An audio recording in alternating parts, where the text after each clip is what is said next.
Welcome to the Deep Dive. Today, we're looking into something really personal, often a tough journey, but one so many people hope for starting a family.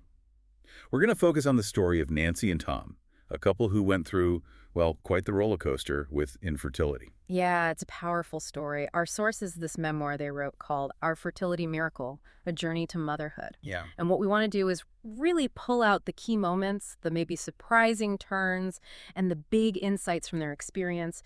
Think of it as a way to quickly grasp the complexities and sometimes the really unexpected ways things can work out in fertility treatments. Okay, so let's set the scene. Nancy and Tom, they're in New York City. She's 39, he's 43. And they'd been trying, the natural way for about a year, but nothing was happening. Right. And that first year, that's often just the beginning of what can become a really challenging path for a lot of couples. What jumps out from their account is how quickly they ran into some pretty significant medical walls. They saw a fertility specialist, and Nancy got some tough news. Okay, what kind of news? Well, her follicle-stimulating hormone, FSH, it was 21. Now, that's generally seen as quite high, suggesting her ovarian reserve might be quite low. And then her anti-Müllerian hormone, AMH, that was just 0.12. Oh, wow. 0.12 that's really low, isn't it? Signals very few eggs left. Exactly. Numbers below 1.0 are usually a concern, so 0.12 is, yeah, it's stark. A really clear indicator of diminished ovarian reserve. So just based on her numbers, they were facing a pretty big uphill battle. But it wasn't just Nancy's side, was it? No, it wasn't. Tom's tests, they added another layer of difficulty. He had low sperm count, poor motility, which means the sperm weren't swimming well, and also sperm DNA fragmentation. DNA fragmentation. That affects the quality, right? The genetic material. Precisely. All these factors together, they drastically lower the odds of fertilization and, healthy embryo development. This specialist was pretty blunt with them. Their chances of conceiving naturally were incredibly slim. So with that kind of outlook, IVF, in vitro fertilization, was the next step. It was. They went through 3 rounds, 3 grueling rounds, as Nancy describes it. You really get a sense from the book of just how much it takes out of you, physically, emotionally. Oh, I can only imagine the constant injections, the clinic visits, the waiting. It sounds absolutely exhausting. It really does. A test of endurance, for sure. Yeah. And from those first 3 IVF cycles, they did get some embryos, 4 eggs fertilized, and 2 actually developed to the blastocyst stage. Okay, so 2 blastocysts. That must have felt like a breakthrough after all that. A bit of hope. A huge moment, yeah. A real burst of hope. But then came the next step. The genetic testing PGTA. It checks the embryos for chromosomal issues before they're transferred. And the news, well, it was devastating. Both blastocysts, both of them were chromosomally abnormal. Oh, no, both. After everything. Both. Nancy wrote that it felt like a cruel joke, just absolutely heartbreaking. Yeah, that's unimaginable. So where do you even go from there? Well, they found themselves at a real crossroads. They started seriously considering using donor eggs.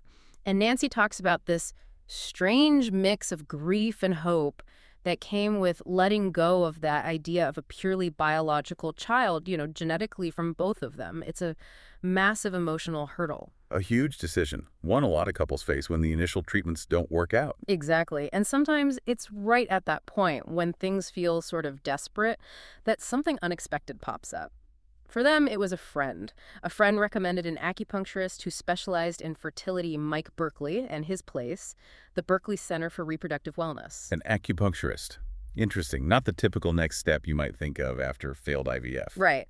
But this clinic, the Berkeley Center, they've been around since 1998. And apparently Mike Berkeley has this amazing reputation, not just with patients, but among reproductive doctors too. It gave Nancy and Tom this little spark, this glimmer of hope when they felt like they were running out of options. So what was the experience like with him? Did they decide to try it? They did. Nancy went to see him. She describes him as really warm, super knowledgeable, and seemed genuinely invested, not just another patient file. He put her on a 5-month plan. It involved acupuncture, obviously, but also these specific herbal blends that were totally customized for her. Customized. So not just a standard protocol. Not at all. Tailored specifically to her body, her situation.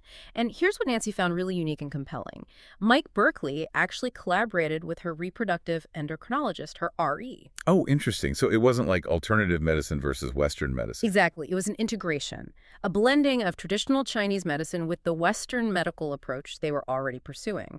Nancy called it holistic, compassionate, precise. Just totally different from the more maybe segmented care they'd felt before. Okay, so 5 months of this integrated approach. Yeah. Acupuncture, herbs, collaboration. What happened next?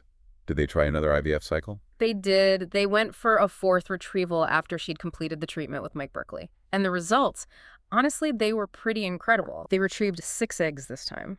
3 of those developed into blastocysts, which, is already a good outcome. But here's the kicker. They did the PGTA testing again, and all 3 blastocysts were chromosomally normal. Wait, all 3 after the previous rounds yielded 0 normal ones? All 3 normal. You can just imagine the sheer relief, the emotion. Nancy and Tom were just overwhelmed. After all the heartbreak, this felt like the miracle they've been hoping for. Wow.